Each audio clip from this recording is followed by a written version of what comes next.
shikoj unë të paktën. Shiko, ne duhet dim njëherë historikun e protestave në Shqipëri.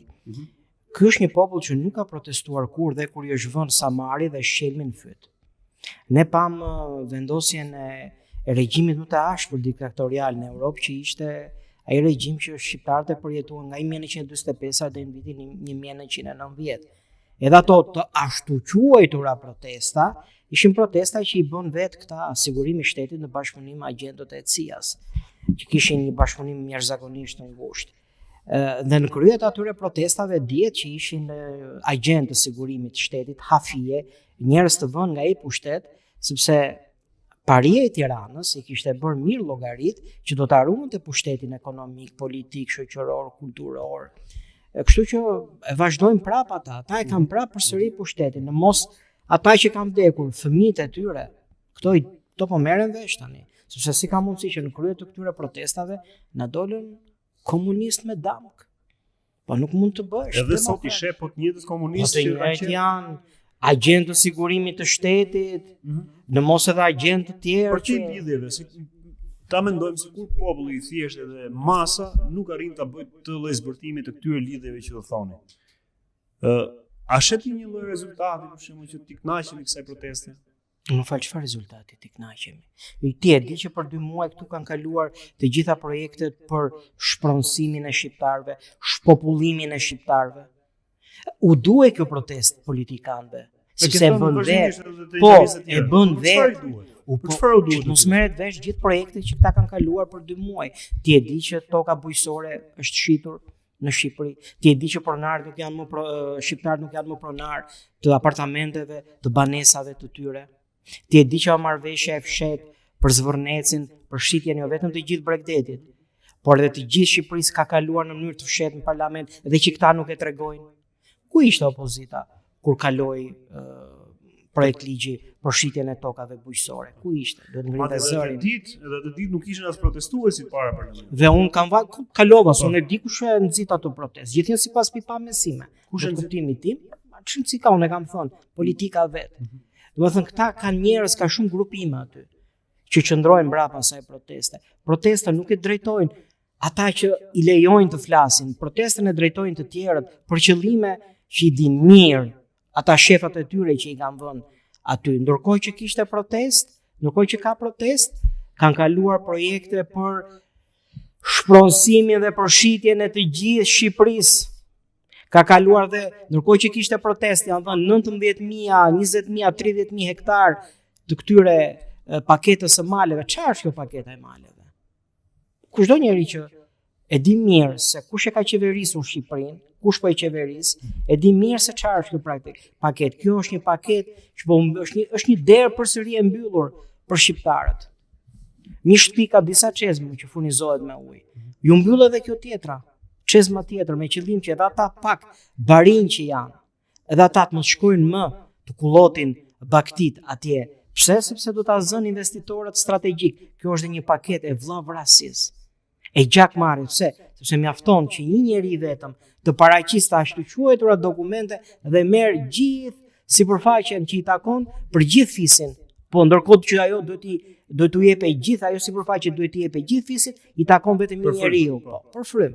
Kurse tani e kanë vetëm një person. Mund ta marrë dhe një njeri. Mund ta marrë dhe një njeri.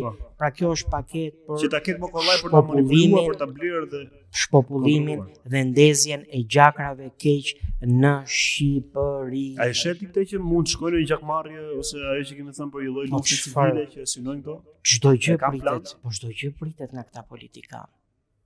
Nga kjo klasë politike. Këta vodhën, ja të marrim një shembull, me firmat piramidale. E vodhën mirë, i vodhën mirë shqiptarët në vitin 1996 edhe 97 dhe pastaj pëlqitën luftën civile me qëllim që populli sa u ngrit populli menjëherë u shpërtheu lufta civile, e shpëtuan veten, shpëtuan pasuritë që kishin vjedhur të shqiptarëve, shpëtuan fëmijët e tyre dhe vazhduan të qetë investimet kolosale që këta kanë bërë në gjithë Shqipërinë. Edhe paratë që janë çuar në offshore, në banka të tjera dhe bankat që ata krijuan mbas 1997 edhe mbas 1997. Kështu që unë nuk kam ndonjë shpresë për këtë protestë. Bile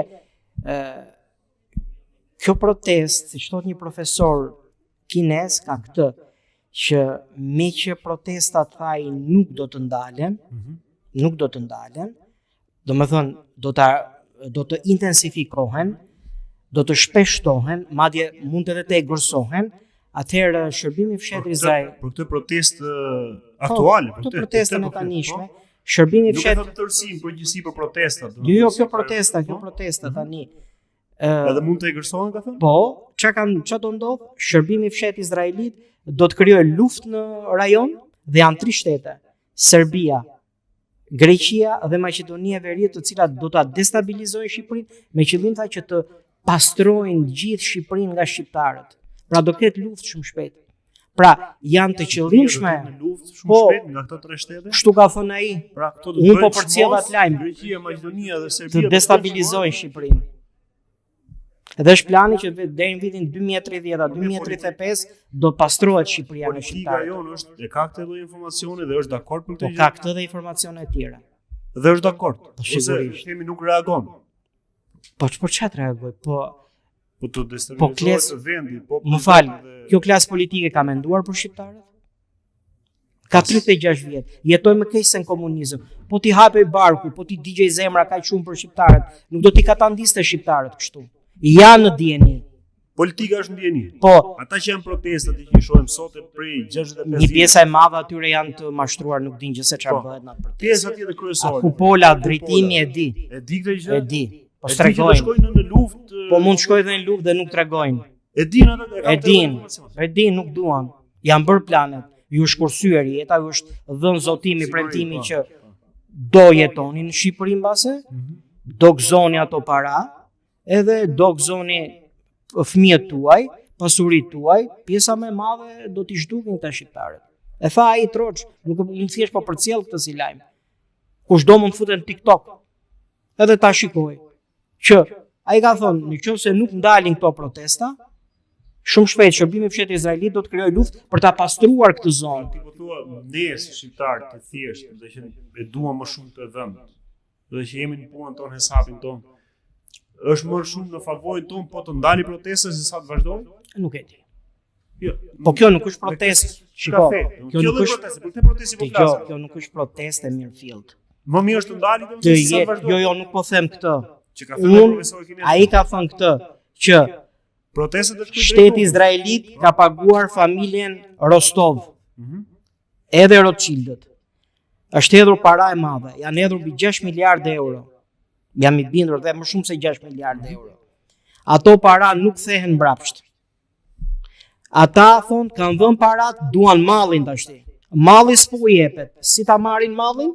Me luftë, ka thënë ai. Për mallin për tokën shqiptare. Toka shqiptare. E diti që sipas disa fjalëve që qarkullojnë që po përgatiten të përzën të paktën 700.000, them dhe 1 milion shqiptarë të tjerë shumë shpejt.